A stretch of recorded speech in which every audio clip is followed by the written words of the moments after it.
आज के हमारे गेस्ट स्पीकर हैं डॉक्टर दीपक सिंह।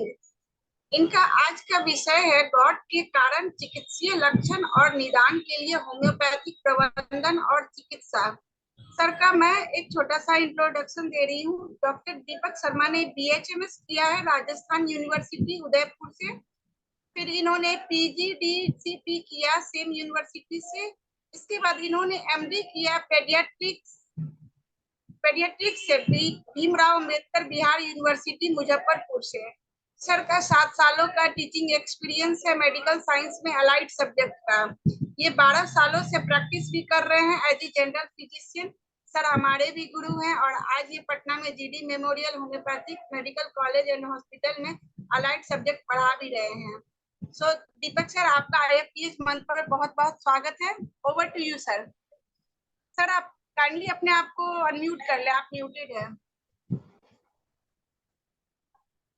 दीपक जी अनम्यूट करके आप शुरू कीजिए। डॉक्टर दीपक जी अनम्यूट करके शुरू कीजिए।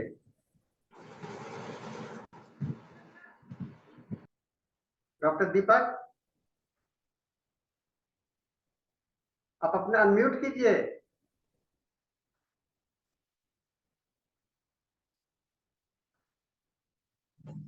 डॉक्टर दीपक अपने को अनम्यूट कीजिए।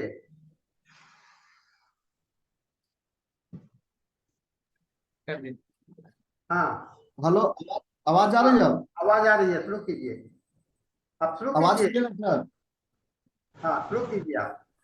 हाँ क्लियर है। ठीक है सर, स्टार्ट करें? आप शुरू कीजिए। हाँ ओके स्टार्ट सर, करिए। Okay sir, okay. Thank you. Share कर। Good evening all of you. आज हम लोग गाउट पे आज हम लोग इस पे बात कर रहे हैं। गाउट एक कॉमन डिजॉर्डर्स है जो हर एज के लोगों को ये डेवलप हो जाता है। गाउट किसे बोलते हैं उस पर हम लोग स्टार्ट करते हैं। गाउट जिसको हम लोग बोलते हैं स्टिफनेस, पेन, यानी उसको ऐसे हम लोग हिंदी में बोलते हैं जकड़न बोलते हैं। तो गाउट का वास्तविक मीनिंग होता है stiffness and pain of joint. यानी इसमें क्या होता है कि जो ज्वाइंट होता है, खास करके साइनोवियल ज्वाइंट, आपको मालूम होगा हमारे बॉडी में कई तरह के ज्वाइंट होते हैं, जिसमें जो गाउट जो होता है ये साइनोवियल ज्वाइंट को अफेक्ट करता है। साइनोवियल ज्वाइंट जहाँ पे कुछ साइनोवियल फ्लूइड बनते हैं, और साइनोवियल फ्लूइड के बारे में हम आगे बताने वाले हैं इसके बारे में। गाउट एक डिसऑर्डर है जिसमें स्टिफनेस और पेन दोनों डेवलप होता है। दूसरी बात है ये गाउट ज्यादातर स्मॉल ज्वाइंट को ज्यादा अफेक्ट करता है, और ये गाउट स्मॉल ज्वाइंट से होते हुए लार्ज ज्वाइंट तरफ ये इसका सिम्टम एग्रीवेट होती है। इसलिए गाउट में एसेंडिंग वे में यह सिम्टम एग्रीवेट होती है। एसेंडिंग वे में सिम्टम अपियर भी होता है इसमें। चलिए हम लोग पहले पूरी बात करने जा रहे हैं। गाउट आखिर कहते किसको है, कैसे होता है, और गाउट का सिम्टम क्या है, इसको हम लोग मियाजमेटिक ढंग से कैसे इसको लोग ट्रीटमेंट करते हैं। गाउट जैसे आपने बताया कि गाउट एक ऐसा कंडीशन जिसमें ज्वाइंट, साइनोवियल ज्वाइंट में स्टिफनेस आ जाते हैं। कारण क्या है? इसका मेन कारण होता है कि साइनोवियल फ्लूइड में सोडियम मोनोयूरेट का फॉर्मेशन हो जाता है। सोडियम मोनोयूरेट बनता क्यों है? सोडियम मोनोयूरेट का मेन कारण होता है यूरिक एसिड का फॉर्मेशन बॉडी में ज्यादा होने के कारण वह यूरिक एसिड साइनोवियल फ्लूइड से जाकर कंबाइन करके रिएक्शन करके और सोडियम मोनोयूरेट बन जाते हैं, जिस सोडियम मोनोयूरेट के कारण उस साइनोवियल फ्लूइड पे फ्रिक्शन डेवलप होता है और उसके वजह से गाउट डेवलप होता है। सबसे पहले हम बात करते हैं इसके कॉज पे, गाउट क्यों हो जाता है। गाउट का रीजन तो हम बताएं कि यूरिक एसिड पैदा बन जाता है बॉडी में। यूरिक एसिड क्या है इस पे पहले बात करते हैं। जैसा आपको आप लोग सब लोग जानते हैं इसके बारे में कि हम जो डाइट लेते हैं उस डाइट में कई तरह के कंपोनेंट होते हैं, जिसमें carbohydrate, protein, fat, vitamin, mineral और न्यूक्लिक एसिड, जो ये 6 गो न्यूट्रिएंट कंपोनेंट होते हैं। न्यूक्लिक एसिड में 2 तरह के नाइट्रोजनस बेस होते हैं, एक प्यूरिन एक पायरिमिडीन होता है। प्यूरिन जो होता है नाइट्रोजनस बेस, उसमें दो तरह के नाइट्रोजनस बेस बोलते हैं, एक एडिनिन बोलते हैं, गुआनिन बोलते हैं। तो हम जो डाइट लेते हैं उस मैक्सिमम डाइट में यह एडिनिन और गुआनिन होता है, जिसको हम प्यूरिन नाइट्रोजनस बेस बोलते हैं। यह एडिनिन गुआनिन लगभग मैक्सिमम डाइट मिलता है, और यह एडिनिन गुआनिन हमारे बॉडी में कई तरह के कंपोनेंट का फॉर्मेशन करता है, जिसमें ATP, ADP, GMP, GTP, NADH2, DNA, RNA, so many types of component, हमारे बॉडी में कई तरह के कंपोनेंट इसी एडिनिन गुआनिन से बनता है। यह एडिनिन गुआनिन अगर इसका वर्क खत्म होने के बाद जब मेरे बॉडी में यूज हो जाता है एडिनिन गुआनिन का, उसके बाद यह एडिनिन गुआनिन लीवर में, ब्लड वेसल के एंडोथेलियल सेल में और इंटेस्टाइन में, 3 जगह पे याद रखना होगा इसके बारे में हम लोग को। तो यह आपका जो एडिनिन गुआनिन है इंटेस्टाइन में, लीवर में और ब्लड वेसल के एंडोथेलियल सेल में कैटाबोलाइज हो जाता है, और वहीं पर यह बनता है यूरिक एसिड। ये तो हो गया मेरा इसके बारे में। अब ये यूरिक एसिड हमारे बॉडी में ज्यादा क्यों बन जाते हैं? ऐसे यूरिक एसिड का जो लेवल होता है ना, वह मेल में 3.2 से लेकर 6.8 मिलीग्राम पर DL होना चाहिए। कहीं कहीं पे 7 मिलीग्राम तक भी रेंज देते हैं, और फीमेल में 2.8 से लेकर 6.2 mg पर DL इसका रेंज होता है, ब्लड में रहता है इसका यूरिक एसिड का। अगर यह यूरिक एसिड हम लोग बोलते हैं 5 मिलीग्राम से ऊपर नहीं होना चाहिए, क्योंकि वेस्ट प्रोडक्ट है, कोई भी वेस्ट प्रोडक्ट को एक मिडिल वैल्यू से, मिड वैल्यू से लो होना चाहिए। इतना हम लोग को याद रखना चाहिए। हम लोग फिजिशियन है, हम लोग क्या करते हैं गड़बड़ी, तो हम लोग देखते हैं कि मैक्सिमम रेंज के बाद जाता है तब इलाज करते हैं हम लोग, जो कि ये बहुत गलत है। हम लोग को मिड वैल्यू से जहां ऊपर पहुंच अगर जा रहा है रेंज, उसी समय हमको क्या करना चाहिए, इसका ट्रीटमेंट प्रॉपर करनी चाहिए। हम लोग यहीं पे गलती करते हैं कि रेंज देखने के बाद लोग जाते हैं। चलिए, तो हम लोग क्या चाहिए, जहां देखें यूरिक एसिड का लेवल 5 मिलीग्राम से ऊपर हो रहा है, क्योंकि तो एसिड है, यूरिक एसिड है, वेस्ट प्रोडक्ट है, यूजफुल प्रोडक्ट नहीं है कि आप अपर और लोअर रेंज देख रहे हैं। हमको मिड वैल्यू देखते हैं। जब भी हम वेस्ट प्रोडक्ट कोई भी देखते हैं ना, उसका मिड वैल्यू को ज्यादा देखते हैं, और मिड वैल्यू से लोअर होना चाहिए। तो यह यूरिक एसिड हमारे बॉडी में ज्यादा बन क्यों जाता है, इसी पे हम लोग बात करने जा रहे हैं कि why the uric acid formation in body, uric hyper uric acidemia क्यों हो जाता है। चलिए अब बात करते हैं। तो अभी बताया कि आपको एडिनिन गुआनिन अगर बॉडी में ज्यादा डिस्ट्रक्शन होंगे तो यह यूरिक एसिड का ज्यादा फॉर्मेशन होगा। लेकिन कभी कभी ऐसा भी होता है कि डिस्ट्रक्शन नॉर्मल भी रहता है ना, फिर भी यूरिक एसिड बढ़ता है। अब हम इस पर बात करने जा रहे हैं क्यों ऐसा होता है। तो ये जो यूरिक एसिड बढ़ने का हम 3 को बहुत इसका मेन क्लासिफिकेशन करते हैं, जो मेन कारण बोलते हैं, और तीनों को हमको ध्यान देना चाहिए। हम लोग गलती कहाँ पे करते हैं, हर मरीज को ले दे के एक बात बोलते हैं कि हाईली प्रोटीन डाइट मत खाओ, आप डाइट पे ज्यादा कंट्रोल कर देते हैं डायरेक्टली, जो कि यहाँ पर हर चीज सही नहीं है। अब 3 क्लासिफिकेशन क्या है हम बता देते हैं। सबसे पहला यूरिक एसिड बढ़ने का पहला कारण होता है ज्यादा अमाउंट में एडिनिन गुआनिन वाले डाइट खाने से। अगर हम ज्यादा अमाउंट में एडिनिन गुआनिन डाइट लेते हैं तो उस केस में क्या होगा, मेरे बॉडी में यूरिक एसिड का फॉर्मेशन ज्यादा होगा। तो ज्यादा एडिनिन गुआनिन डाइट होते कौन है, तो अब जैसे रेड मीट हुआ, स्मॉल फिश, लीफ वेजिटेबल, जितने भी लीफी वेजिटेबल होंगे सब में एडिनिन गुआनिन ज्यादा होते हैं। कोल्ड ड्रिंक है, उसमें भी आपका इसमें एडिनिन गुआनिन ज्यादा मिलते हैं। इसके बाद कर्ड, जो दही होता है ना, उसमें तो काफी अमाउंट में एडिनिन गुआनिन ज्यादा मिलते हैं। इसके बाद आपका पल्सेस हो गए। ये सब कुछ ऐसे कंपोनेंट होते हैं जिसमें एडिनिन गुआनिन ज्यादा होता है। पल्सेस में देखिए, मूंग दाल को छोड़ के, मूंग दाल में आपका एडिनिन गुआनिन बहुत कम होते हैं, इसलिए हम लोग गाउट के पेशेंट को मूंग दाल एडवाइस करते हैं खाने के लिए। खैर आगे बात करते हैं। तो एडिनिन गुआनिन वाले डाइट के बारे में समझ गए कि नॉन वेज में भी कुछ होते हैं, अब वेज में भी कुछ होते हैं जिसमें ज्यादा होते हैं, तो इसमें आपको भी ज्यादा बनेंगे। नंबर 2, आप डाइट तो सही ले रहे हैं, एडिनिन गुआनिन डाइट तो सही ले रहे हैं, लेकिन ये भी हो सकता है कि जो मेरे बॉडी में सिंथेसिस ज्यादा हो रहा हो सकता है एडेनिन गुआनिन ज्यादा ब्रेक हो रहा हो। इसका कारण क्या है? इसका कारण होता है ज्यादा ब्रेक होने का सबसे पहला ऑटो इम्यून डिजीज। अगर मेरे बॉडी में कोई भी ऑटो इम्यून डिजॉर्डर होगा, उस केस में सेल का डिस्ट्रक्शन होगा। हम जानते हैं कि सेल में न्यूक्लियस होता है, न्यूक्लियस में एडेनिन गुआनिन है, वो टूटेंगे तो यूरिक एसिड बनेंगे ही ज्यादा। ये भी हमको ध्यान देना चाहिए कि हम लोग बाहर से तो रोक रहे हैं, बॉडी के अंदर भी तो डिस्ट्रक्शन हो रहा है।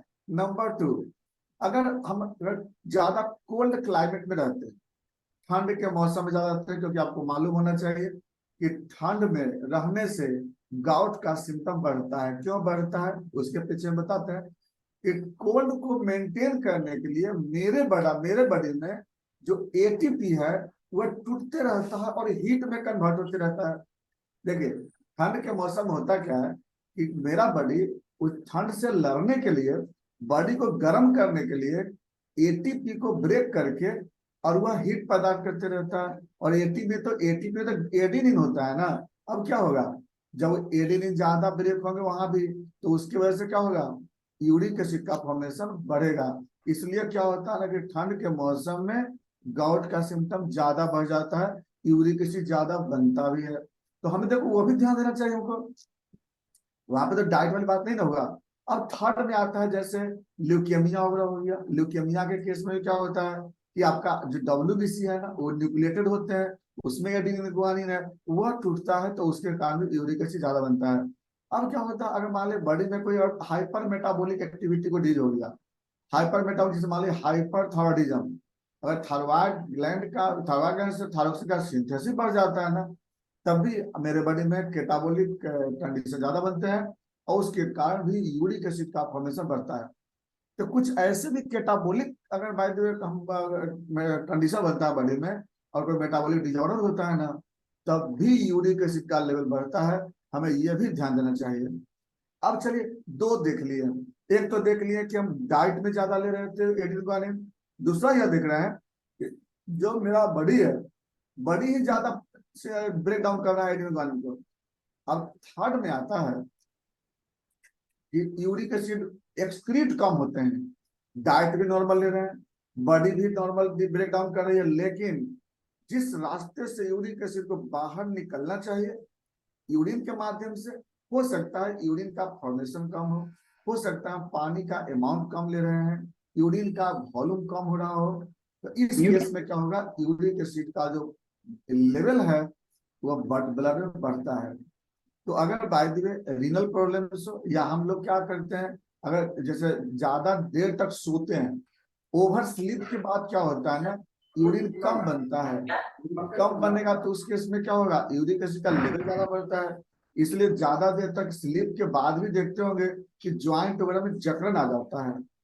दूसरी तरफ बता दें आपको हम स्लीप इसमें कि वाटर इंटेक कम करते हैं, डिहाइड्रेशन की बात हो रहे हैं, गर्मी का दिन है। अब बताइए, हम अभी ये बताते ना कि ठंडी के दिन में यूरिक एसिड का प्रॉब्लम ज्यादा बढ़ता है, तो ये गर्मी के दिन में क्या हो सकता है, अब वही बात हो गया ना, अब पानी कम पीते हैं, पसीना ज्यादा चलता है, डिहाइड्रेटेड हो, यूरिक एसिड का लेवल क्या होगा, इस केस में भी बढ़ेगा। तो यूरिक एसिड के बढ़ने का ये भी रीजन आ जाता है। तो हम लोग तीन क्लासिफिकेशन देख चुके हैं।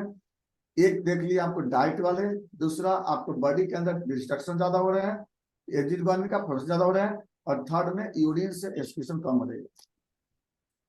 यूरिक एसिड बढ़ने का तो कारण समझने में हम लोग आगे, आप पहली बात हम बात बता रहे थे कि जब तक हमको कारण नहीं पता चलेगा तब तक हम मेडिसिन कितना भी करते रहेंगे, हम कितना मेडिसिन करेंगे, और ये ऐसा कोई बोल देता हो कि अगर इसको हम जड़ से बीमारी को छुड़ा देंगे, ये भी तो इम्पॉसिबल है ना।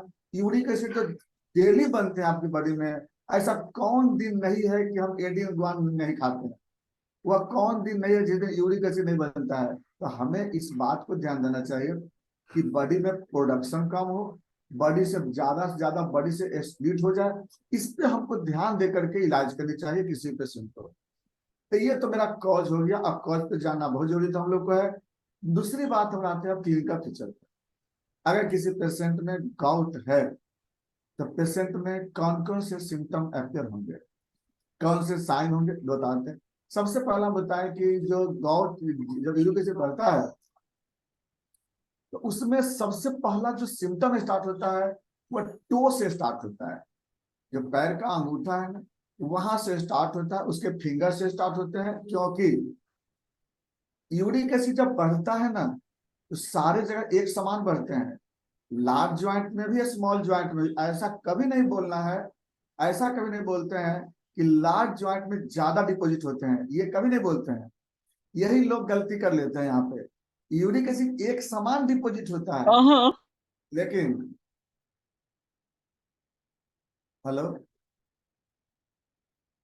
लेकिन यूरिक एसिड एक समान बॉडी में डिपॉजिट होता है, लेकिन कंसंट्रेशन जो होता है ना स्मॉल ज्वाइंट में ज्यादा होता है। स्मॉल ज्वाइंट में कंसंट्रेशन ज्यादा होने के कारण सबसे पहला सिम्टम वही मिलता है। तो कंसंट्रेशन बोलना है, अमाउंट नहीं बोलते वहां पे हम लोग, क्योंकि अमाउंट तो सब जगह एक जैसे डिपॉजिट होते हैं। इसीलिए सबसे पहले यूरिक एसिड का जो सिम्टम स्टार्ट होता है वह आपको पैर के फिंगर से होंगे, या हैंड में भी अगर होता है ना तो फ्लेंजेस ज्वाइंट से होते हैं।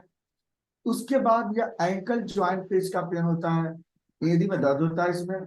और इसके बाद तक फिर दर्द जो है ना, इसका पेन या सिम्टम या ऊपर की तरफ एसेंड करते हैं, जैसा हम डिफिनेशन बताए थे कि इसमें स्मॉल ज्वाइंट से होते हुए लार्ज ज्वाइंट की तरफ यूरिक एसिड का सिम्टम होता है। अब होता क्या है कि हम बताए थे ना कि यूरिक एसिड एक एसिड होता है, और साइनोवियल फ्लूइड में, साइनोवियल फ्लूइड एक बेसिक केमिकल होता है जिसमें सोडियम हाइड्रोक्साइड एक बहुत इंपॉर्टेंट बेस होता है। तो आपको मालूम है ना, एसिड और बेस दोनों मिलने से क्या बनते हैं, साल्ट बनते हैं। तो यूरिक एसिड एसिड होता है, साइनोवियल फ्लूइड में बेस होता है, दोनों मिलने से साल्ट बनते हैं। साल्ट आपको इनसॉल्युबल हो जाते हैं साइनोवियल फ्लूइड में। साल्ट का मतलब सैंड होता है, और आपको मालूम है जिस साइनोवियल ज्वाइंट में अगर साल्ट बन जाएगा, सैंड बन जाएगा, तो उस ज्वाइंट में फ्रिक्शन डेवलप करेंगे, उस ज्वाइंट में स्टिफनेस डेवलप होगा, और उसके बाद तो फिर आगे चल के इसमें अर्थराइटिस तक हो ही जाते हैं। तो आगे बताने जा रहे हैं इसके बारे में। तो क्लिनिकल फीचर में यही होता है, इसमें पेन होगा, स्टिफनेस, और इसका सिम्टम ज्यादातर क्या होता है ना, मॉर्निंग के समय सो के उठने पर इसका ज्यादा सिम्टम मिलता है। क्योंकि एक तो बात होता है कि रात में यूरिन कम बनता है, दूसरी तरफ के साइनोवियल फ्लूइड में यूरिक एसिड का डिपोजिशन ज्यादा होता है, जिसके कारण जब सो के उठते हैं ना तो स्टिफनेस, जो ज्वाइंट होता है वो स्टिफनेस रहता है वो, और वहां पे पेन भी सुबह मिलता है। पेशेंट एक सिम्टम बोलता है, हमको काम करने दो, जब हमको बैठा दोगे तो मेरा सिम्टम हमको उठने में नहीं बनता है। इसका मतलब क्या कि जब पेशेंट रेस्ट में रहता है और रेस्ट से जब मूविंग स्टेट में आता है ना, तो जो साइनोवियल फ्लूइड में जो आपका यूरेट जो बने होते हैं, सोडियम मोनोयूरेट, वह उस फ्लूइड को कंसंट्रेट कर देता है, ज्वाइंट को फ्रिक्शन फ्रिक्शन डेवलप करता है ज्वाइंट में, जिसके कारण वहां पर सिम्टम आते हैं। फ्लूइड में वहां पर डिपोजिट होने के कारण डेवलप होता है। कभी कभी इसमें पेशेंट में जो यूरिन है उसमें यूरिन फ्लोट जैसा यूरिन डेवलप होता है, झाग बनते हैं यूरिन में, और ये सब कुछ मसल्स पेन भी कभी कभी डेवलप होते हैं। किसी किसी पेशेंट में हेडेक भी होता है यूरिक एसिड के कारण बढ़ जाने के कारण। किसी किसी पेशेंट में ब्लड प्रेशर भी थोड़ा सा इंक्रीज कर जाते हैं। तो जनरली सबसे ज्यादा तो सिम्टम इसमें आपको वही मिलते हैं, स्टिफनेस का, पेन का, और ज्यादातर बता दें मॉर्निंग से ज्यादा होती है। हम बात करते हैं इसके कॉम्प्लिकेशन पे, यूरिक एसिड बढ़ने के कारण क्या होता है। जैसे अभी मैकेनिज्म बता दिया, यूरिक एसिड या साइनोवियल फ्लूइड में जाकर के सोडियम मोनोयूरेट बना लेता है, वो सैंड डेवलप करता है, वो सैंड इकट्ठा होके और क्रिस्टल बना लेता है ज्वाइंट पे, जिसके कारण ज्वाइंट आगे कई तरह के डिसऑर्डर्स बन जाते हैं। जैसे ज्वाइंट में टॉफी फॉर्मेशन हो जाते हैं। यूरिक एसिड अगर लेवल ज्यादा बढ़ता है तो यूरिन से जब पास करेगा यूरिक एसिड ज्यादा, तो उस केस में किडनी में स्टोन हो जाते हैं। किडनी में तो स्टोन कई तरह के होते हैं, जैसे calcium oxalate stone, calcium phosphate stone, triple phosphate stone, लेकिन एक स्टोन यूरेट स्टोन भी होते हैं। तो यूरेट स्टोन भी होने का खतरा हो सकता है, और इस तरह से ज्वाइंट का डिफॉर्मिटी भी डेवलप हो सकता है। ये कॉम्प्लिकेशन में आता है। दूसरी बात, डिफरेंशियल डायग्नोसिस। हमें देखिए सबसे बड़ा चीज है कि गाउट को डिफ्रेंशिएट करना जरूरी होता है, क्योंकि गाउट में आपका यूरिक एसिड जब डिपोजिशन से हो रही है, वही अगर ज्वाइंट में और भी तरह के डिजॉर्डर्स मिलते हैं। अब जैसे एक और सिम्टम होता है जो सो के उठते हैं, और जैसे हम बेड से जमीन पे पैर रखते हैं ना, तो हमें जो सोल में दर्द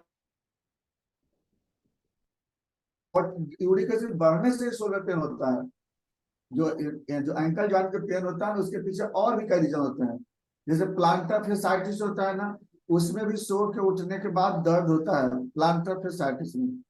रूमेटॉइड अर्थराइटिस, इसे तो बताएंगे इसके बारे में। ये रूमेटॉइड अर्थराइटिस तो मॉर्निंग के समय ही, इसको तो बोलते हैं ना कि रूमेटॉइड के पेशेंट को जो पेन ही उसको उठा देता है ना।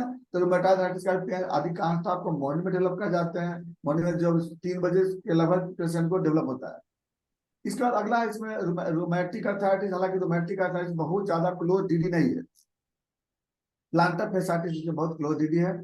इसके बाद बाकी कोई जैसे इन्फ्लामेशन हो गया वहां पे, या टेंडिनाइटिस है, या बर्साइटिस होता है, ये सब कुछ कुछ और भी है जो उसको डिफ्रेंशिएट करता है गाउट को। तो ये सब भी हमको समझना चाहिए। अब हम लोग बात करते हैं आगे इन्वेस्टिगेशन। अगर कोई पेशेंट गाउट का है, कैसे पता लगाएंगे कि वो गाउट का ही है? सबसे पहला तो क्लिनिकल डायग्नोसिस। अरे बहन चोदी पढ़ा रहा है वो, हमको लगा कि पॉर्न वीडियो चालू होगा ये लिंक से। कोई क्वेश्चन? अपने आप को म्यूट कर ले।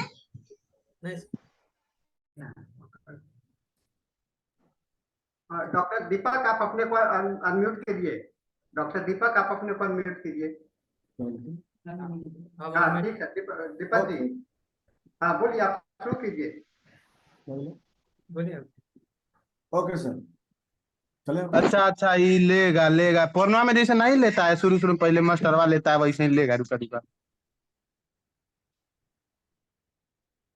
कोई क्वेश्चन है? नहीं आप चालू कीजिए, आप चालू कीजिए। Okay okay. तो हम बता रहे थे इसके इन्वेस्टिगेशन पे कि हम लोग कैसे पता लगाएंगे कि पेशेंट गाउट का है, और आगे इसका हम कैसे ट्रीटमेंट करते हैं। अब हम लोग बहुत इंपॉर्टेंट पॉइंट अब आगे बढ़ने जा रहे हैं। गाउट का हम लोग अगर पता लगाना हो तो सबसे पहले क्लिनिकल डायग्नोसिस पता लगाते हैं, क्योंकि क्लिनिकल डायग्नोसिस के बाद ही हम फिर आगे जो लैब डायग्नोसिस हो या रेडियोलॉजिकल डायग्नोसिस पे बात करते हैं। तो सबसे पहले पेशेंट का क्लिनिकल डायग्नोसिस पूछ लेते हैं, किस समय दर्द होता है, दर्द बढ़ता कैसे है, तो हम बता दिए इस बारे में। इसका जो पेन होता है वो ज्यादातर स्मॉल ज्वाइंट से लार्ज ज्वाइंट की तरफ बढ़ते हैं। ज्यादातर मॉर्निंग में इसका पेन ज्यादा बढ़ता है, या रेस्ट जब जब मूविंग स्टेट में आते हैं तब पेन बढ़ता है, ऐसा कोई सिम्टम बोलता हो तब हम क्या करते हैं, पेशेंट को सीरम यूरिक एसिड, ये टेस्ट है, इसको करा देते हैं। सीरम यूरिक एसिड जांच करने से हम देखेंगे तो उसका लेवल आपको बढ़ा हुआ मिलेगा। लेकिन एक बात हम पहले बोले थे कि अगर इसका लेवल मिड पॉइंट से भी, क्योंकि नया रिसर्च में इसके बारे में हम बता रहे हैं, इसका नया रिसर्च जो भी हो रही है, क्योंकि इसका बहुत सारे इसका प्रैक्टिकली रिसर्च भी किया इस पे कि अगर 5 मिलीग्राम जो मिड वैल्यू जो बोलते हैं, अपर लिमिट नहीं, मिड वैल्यू से अपर की तरफ बढ़ता होगा यूरिक एसिड, तब भी बहुत सारे पेशेंट में गाउट का सिम्टम आता है। क्योंकि यूरिक एसिड है ना, वेस्ट प्रोडक्ट है ना, वह कब हमारे बॉडी के अंदर कहाँ पे डिपोजिट कर जाएगी और कहाँ वो सोडियम मॉलिक्यूल बना लेगा, ये कहना बड़ी मुश्किल है। इसलिए हम लोग क्या चाहिए कि मिड वैल्यू को देखना जरूरी है, और उसका मिड वैल्यू के बाद ही हम लोग फिर आगे डिटरमाइन करते हैं। तो ये हो गया नंबर 2। जब ये जांच कर लेते हैं तो और देखिए और भी होता है कि अगर आप दूसरे ज्वाइंट डिजीज को कंफर्म करना चाहते हैं, क्योंकि होता क्या है कि कई बार ऐसा भी होता है कि गाउट के साथ साथ कुछ और भी डिजीज कंबाइन होते हैं। जैसे गाउट के साथ बहुत सारे लोगों को रूमेटॉइड अर्थराइटिस भी होता है। तो इसके साथ हमको चाहिए क्या कि आरए फैक्टर और दूसरी तरफ एंटी-सीसीपी, ये आरए फैक्टर और एंटी-सीसीपी की जांच भी साथ में करा लेनी चाहिए, क्योंकि बहुत सारे पेशेंट में आजकल कंबाइंड डिजीज मिल रहे हैं। जिन पेशेंट को गाउट हो रहा है ना, उनको साथ साथ देखते हैं कि रूमेटॉइड अर्थराइटिस में मिलते हैं साथ में। इसलिए इस टेस्ट को भी हमें करा करके देखना चाहिए, उसको डीडी के लिए। इसके बाद आगे क्या करते हैं हम लोग कि साइनोवियल फ्लूइड का एस्पायरेट करके और सोडियम मोनोयूरेट का जांच करते हैं। उसमें आपको सोडियम मोनोयूरेट क्रिस्टल उसमें फाउंड होते हैं, और एक्सरे कराएंगे तो हो सकता है कि जॉइंट में क्रिस्टल मिले। अब हम लोग जो मेन पॉइंट पे अब बढ़ते जा रहे हैं वह है इसके लिए होम्योपैथिक मैनेजमेंट और ट्रीटमेंट। सबसे पहले बात करते हैं कि इस पूरे गॉट को 3 स्टेज में बांटते हैं ट्रीटमेंट बेसिस से, बहुत इंपॉर्टेंट है। सबसे पहला हम लोग जो बात करते हैं स्टेज 1, जिसको हम सोडिक स्टेज बोलते हैं। सोडिक स्टेज में होता क्या है कि जब यूरिक एसिड का लेवल बढ़ता है, बड़ी गौर से इसको समझना हम लोगों का, जब यूरिक एसिड का लेवल बढ़ता है उस समय जो यूरिक एसिड ज्वाइंट पे जाकर सोडियम से रिएक्शन करके, सोडियम हाइड्रोक्साइड से रिएक्शन करके और सोडियम मोनोयूरेट वहां बनता है, वहां साल्ट बनता है, जिसके कारण ज्वाइंट में स्वेलिंग होता है। ज्वाइंट में स्वेलिंग मिलेंगे और ज्वाइंट में स्टिफनेस मिले वहां पे, और इसको हम लोग सोडिक एसिड बोलते हैं। इस समय हम कुछ ऐसे मेडिसिन होता है जिसको हम लोग चॉइस देते हैं, जैसे सबसे नंबर 1 पे हम लोग इस पे यूज करते हैं अर्टिका यूरेंस, नंबर 2 पे यूज करते हैं हम लोग रस्टक यूज करते हैं, लीडम पाल यूज करते हैं, लाइकोपोडियम यूज करते हैं, और अर्निका यूज करते हैं, और ब्राउनिया यूज करते हैं। ये जो मेडिसिन होता है ये सब सोडिक स्टेज में अगर पेशेंट होता हो तो इस सब जितना मेडिसिन होता है ये सब मेडिसिन को हम लोग देते हैं पेशेंट के अनुसार और पेशेंट के कॉन्स्टिट्यूशन को देखते हुए और पेशेंट को मेंटल सिम्टम देखते हुए, क्योंकि सारे को तो एक साथ हम डिस्क्राइब नहीं कर पा रहे हैं अभी, तो सबका केस अलग अलग मिलेंगे। तो अगर पेशेंट सोडिक स्टेज में होता हो तो उस केस में हम लोग जितना हम अभी ड्रग्स बताएं इसको हम लोग यूज कर सकते हैं अकॉर्डिंग टू कॉन्स्टिट्यूशन मेंटल को देखते हुए। पावर तो अपने ढंग से सिलेक्ट कर लेते हैं उसमें, तो ये हम लोग पहले स्टेज में देख लेते हैं। और इस स्टेज में यूरिक एसिड जो देखते हैं ना वो बहुत ज्यादा नहीं बढ़ा रहता है, यानी 5 या 6 मिलीग्राम से लेकर के और 8 मिलीग्राम के बीच ही रहता है, और यह एक्यूट फेज होता है। नंबर 2 में आता है स्टेज 2। स्टेज 2 को बोलते हैं साइकोटिक स्टेज बोलते हैं, जब ये जो सोडियम मोनोयूरेट जो होता है ना ये कंबाइंड होकर के, सोडियम मोनोयूरेट कंबाइंड होकर और क्रिस्टल बनने के बाद छोटे छोटे टॉफी बनने लगते हैं जो ज्वाइंट में, तो उस स्टेज को हम लोग साइकोटिक स्टेज बोलते हैं, जिसमें टॉफी फॉर्मेशन हो जाता है यूरिक एसिड का, और वहां पर सोडियम उसको हम लोग टॉफी बोलते हैं, टॉफी फॉर्मेशन बोलते हैं। और इस स्टेज में कुछ ड्रग्स को हम लोग लेते हैं जिसका बहुत अच्छा रोल है इसमें। सबसे इसमें इंपॉर्टेंट मेडिसिन आता है एसिड बेंज, जिसको हम अर्टिका यूरेंस को यूज करते हैं, लेकिन एसिड बेंज का बहुत अच्छा रोल यहाँ पे होता है। नंबर 2 कॉस्टिकम यूज करते हैं यहाँ पे। नंबर 3 कलकड़िया कार्ब यूज करते हैं। नंबर 4 लिथियम कार्ब यूज करते हैं। जब टॉफी बन जाता है उस समय की बात होती है, और इस समय और सलिसिया भी हम यूज कर सकते हैं, हालांकि सलिसिया को हम लोग स्टेज 4 में 3rd में करने वाले हैं। तो इस समय क्या होता है कि जो यूरिक एसिड का लेवल वह कंटिन्यू 8 मिलीग्राम या 8 से 10 मिलीग्राम तक कंटिन्यू लेवल में बढ़ा रहता है पेशेंट में, और कॉम्प्लिकेशन इसमें ज्यादा मिलते हैं पेशेंट को। और अब आते हैं स्टेज 3rd। होता क्या स्टेज 3rd में, जिसको सिफिलिटिक स्टेज बोलते हैं गॉट का, कि गॉट यहाँ पे टॉफी बनने के बाद जितने भी जॉइंट के जो टिश्यू होते हैं वह वहां पर डिस्टर्ब होने लगते हैं, जिसके बाद वहां डेवलप होता है गाउटी अर्थराइटिस। जैसे देखिए स्टेज 3rd में क्या था, स्टेज 1 में सोडियम मोनोयूरेट बना था, स्टेज 2nd में वहां पर जो जिसको साइकोटिक बोलते हैं टॉफी फॉर्मेशन हुआ है, स्टेज 3rd में जिसको सिफिलिटिक स्टेज बोलते हैं, जिसमें वहां पर सॉफ्ट टिश्यू डिसऑर्डर हो जाते हैं और वहां पे इन्फ्लामेशन हो जाते हैं, जिसको गाउटी अर्थराइटिस बोलते हैं। यहाँ पे ज्वाइंट डिफॉर्म कर जाते हैं। और इसमें जो हम मेडिसिन देते हैं, इसमें सबसे नंबर 1 का मेडिसिन इसमें चलाते हैं कॉलचिकम, सबसे बेस्ट मेडिसिन आता है जो साइकोटिक में देते हैं, सॉरी सिफिलिटिक में कॉलचिकम। नंबर 2 में चलाते हैं हम लोग मर्क्सोल, और नंबर 3 में चलाते हैं सलिसिया, बायोकेमिक में बहुत अच्छी काम करेगी जो और इसमें भी हम लोग एसिड बेंच को यूज कर सकते हैं। तो जितना हम बताएं यह आपको स्टेज बाय हमको समझना जरूरी है, लेकिन और साथ में हमें कुछ मैनेजमेंट करना चाहिए, जैसे हम बता देते कि जैसे जो प्रॉपर जो फिंगर है उसको वार्म रखना चाहिए, जिसको प्रॉपर लोग बोलते हैं जिसमें मोजा वगैरह पहनना चाहिए, उसको वार्म रखने की कोशिश करना है, ठंडे से बच करना चाहिए। और जो डाइट बोले हैं जिसमें एडिन गुआनिन डाइट कम हो, वो सब डाइट को यूज करना चाहिए। हाँ, लेकिन एक बात है, डाइट प्रोटीन डाइट को मना नहीं करना चाहिए, क्योंकि प्रोटीन ये मना करते हैं कि जिसमें क्रोमोसोम ज्यादा हो, जिसमें एडिनिन ज्यादा हो, वो डाइट को मना कर सकते हैं। क्योंकि प्रोटीन हम कैसे मना कर सकते हैं?